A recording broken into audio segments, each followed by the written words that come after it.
Hello, everyone. Welcome to week 3 of our Table Talk with Pastor Jon. Hey, everyone. I'm Bill Lippman here at the Ajax site, and we're moving into a new part of the book of Acts. Yes. But it begins with a beautiful mix of physical and spiritual healing. Yeah, it does. Can you did a great job of explaining that, but bring out the highlights. Yeah, I think it's interesting how God does his thing.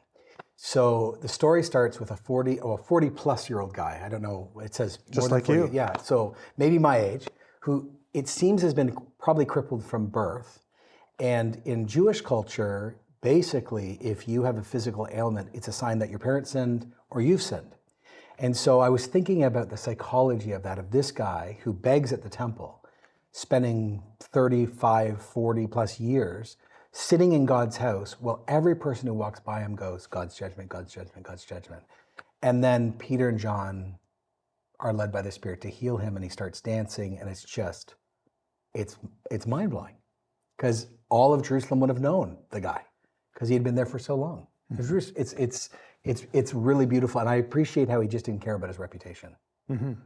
Why would he? Mm-hmm. So really, really profound moment. That turns real dark in it afterwards. Right, because you get the conflict. Yeah, you get the conflict out of it, because the religious leaders are like, I find there's no scientific, this didn't happen, and it's not modern skepticism. It's actually this idea, we believe it happened, but we think the source is evil. Mm. And they miss that it's actually God who does it, and they basically infer it's demonic. Right. Yeah. Right.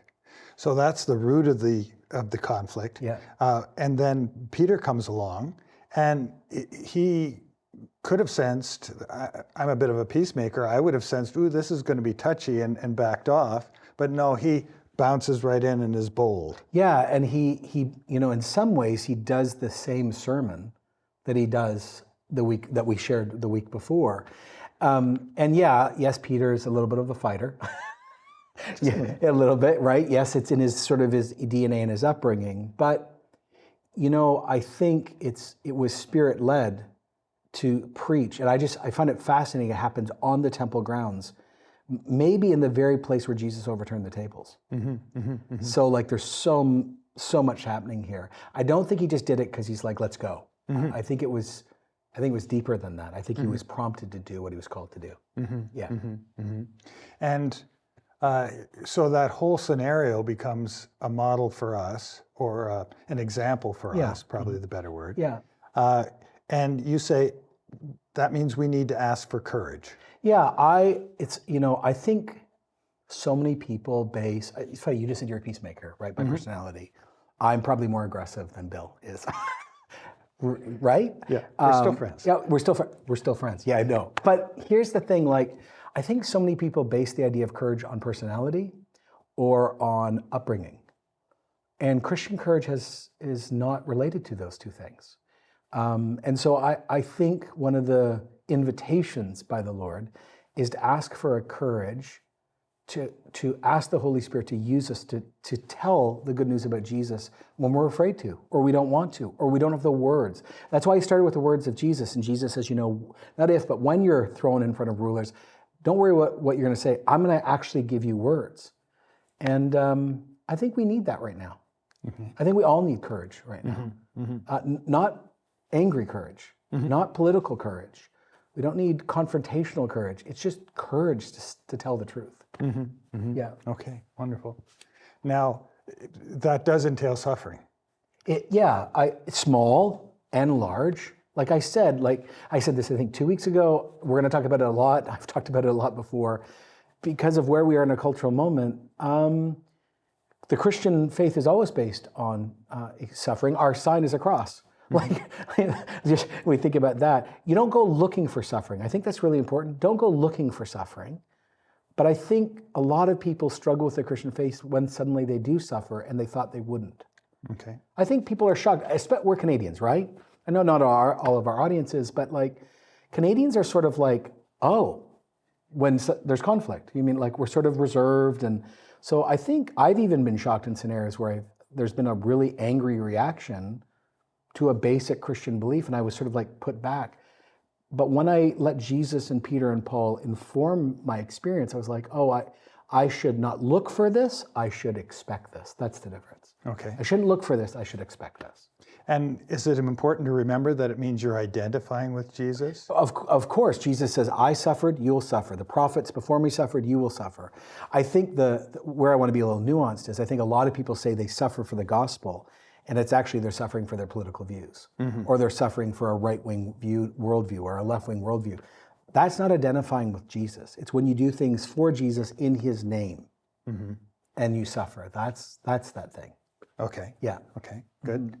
So then you really help us to showcase Jesus, which I think is where we want to leave it. Yeah. We don't want to leave it in our circumstances. We want to leave it thinking about Jesus. So you say he's the only one who is pure. He's the only one who came back. He's the only one that overcame. He's the only one that has the power we need. Yeah. That's a beautiful thing to really dig into. Yeah, I don't understand why people call themselves Christians and then don't really believe half the things about our Christian. I just don't get it. It'd be way easier to be a pagan. No, I don't understand. Why would I suffer? Why would I deny myself? Why wouldn't I